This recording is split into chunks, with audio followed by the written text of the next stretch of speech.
Now time for the 7 things you'll be talking about today. Number 7.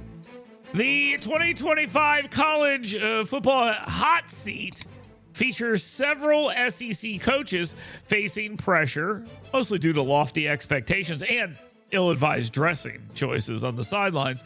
The Florida Gators and Oklahoma Sooners coaches' seats are the hottest. Yes, Billy Napier. The bar. They thought he was going to be fired at the beginning of last year. They thought he had 1 year left and he was done. Now he's on the hot seat because there's some more expectations there. Oklahoma is not Texas, and they're in the SEC, so they've got some problems. Auburn's Hugh Freeze. Yeah, he is third on the hot seat. Listen, we talk to Tommy Tuberville about this all the time. He seems to have some hopes for them, but he is not dismissive of the idea that the seat's a little hot. So there we go. Arkansas's head coach, Sam Pittman, in trouble too because they generally suck. So the top 4 teams are all SEC teams. It's going to be a great college football season.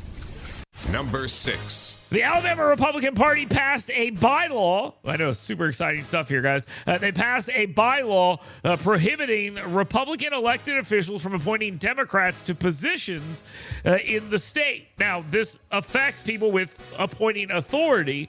Those include Lieutenant Governor Will Ainsworth, different members of the legislature, the leaders there, and this is who it was targeted to, Governor Kay Ivey. She's taken Democrats and put them in various positions across the state, including open county commission seats, etc. And people are pissed about that.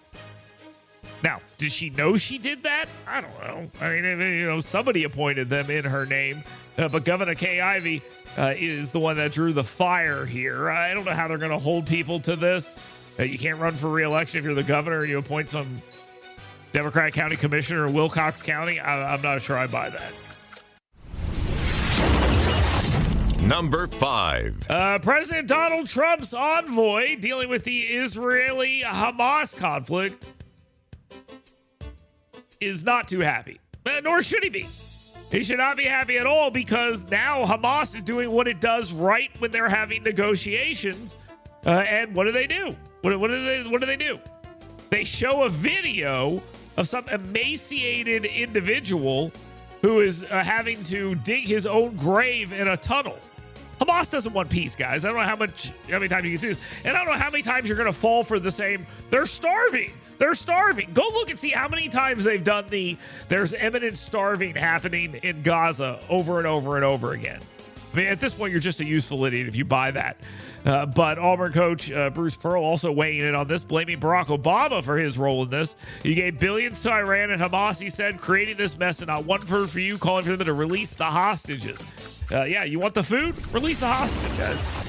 Number 4. Let me praise Huntsville City Schools for a moment. I know. Huntsville City Schools is literally the example I give when I say why I send my kid to a private school. They're it. They're it. But Huntsville City Schools actually did something good. They outlined the strict consequences for students caught with cell phones under the new cell phone ban that every school district has to come up with. They're not buying pouches for $500,000 to put their phones in. They're telling the kids, hey, stupids, put your phone in your backpack. If you don't, we're going to nail you. And you'll have to get letters sent home, and then you'll be in school suspension, and you'll be out of school suspension. Andrea Alvarez, of course, a moron on the school board who tried to dox my kid. She has a problem with this. She also thinks that they shouldn't block inappropriate websites because that's an attack on education. When is this idiot off the school board? Can she take accused drug dealer Ryan Renaud off with her, please? And stop doxing my kid. Can we do that? Thanks. Number 3. Yes, I had to get it all in. Texas Democrats fled the state to prevent a quorum as they attempted to do a Trump-backed redistricting vote in the state. There is a dramatic special legislative session going on, and there is a dramatic legislative maneuver being used that has failed in the past. Texas has done this before. You may remember a couple of years ago, there was an abortion vote. You remember when they did the whole thing? Look at Wendy, whatever her name was. I can't remember her name. She has pink shoes, and she stood on the legislature. We should all go buy pink shoes, and we'll wear pink shoes when we go out to vote, and it will motivate. Yeah, they got crushed at every opportunity, and they lost because, they're losers. But they're very upset. They're running off to Chicago, which, hope they don't get killed. I mean, it's very dangerous out there. But their governor is saying, we'll replace you if you're not back today by 3 p.m. So this will be in the news a lot today. Number 2.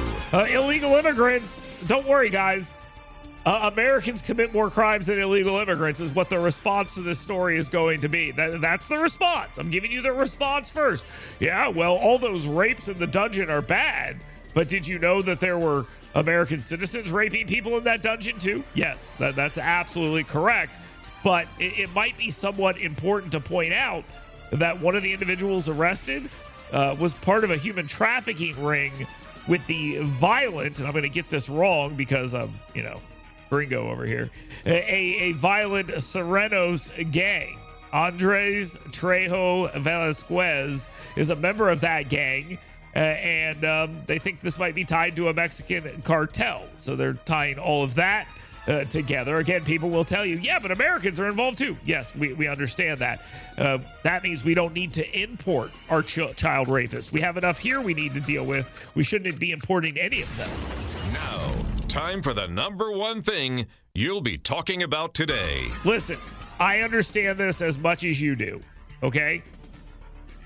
It is incredibly offensive to me that the President of the United States would fire the most important public official to ever exist this side of Anthony Fauci. Her name is on the tip of all of your tongues. Erica Intentarfer. Minkentarfer? You don't know. You have no idea who this person is or what they do.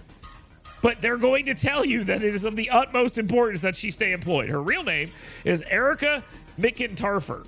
That's her name. She is the commissioner of the Bureau of Labor Statistics, an organization that you might have been marginally aware of.